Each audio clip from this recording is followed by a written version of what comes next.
We are all familiar with this situation. Electronics break over time, but you don't fancy buying new ones. However, while you're trying to tear it apart, manufacturers put sneaky ways to stop you. Some parts are intentionally designed to do so. Software can also block unnecessary features when trying to diagnose a problem. So, will the right to repair solve the problem? Let's find out.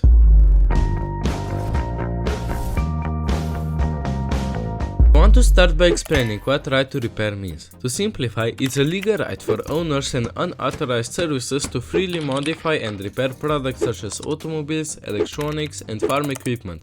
For example, repairing laptop's battery should be a perfectly reasonable job without hassles. You would order a new one, unscrew a few bolts, and you are all good. But it usually isn't that simple. Well-known manufacturers are purposely making things almost impossible to repair. You need special tools to do the job, and getting needed parts often require specific licenses. But why are they doing that? Well, because it's another source of profit. They want to have as much control over your products as they possibly could. Let's say you have just bought a car. If it gets maintained by unknown mechanics, they will only profit once. But if they make it fixable through certified services, buyers will be forced to take cars to them.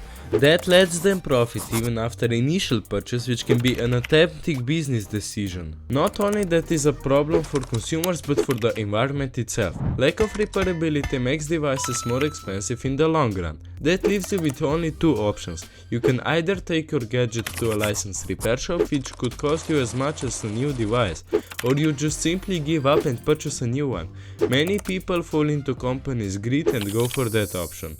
That results in large amounts of e-waste. Not only do they look disturbing, used up electronics also contain plenty of harmful chemicals for both us and nature.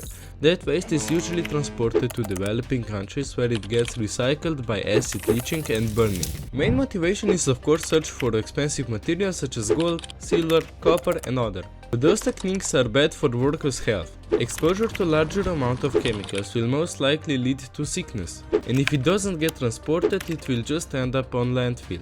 Here, many toxic chemicals such as lead and mercury contaminate nearby land and water.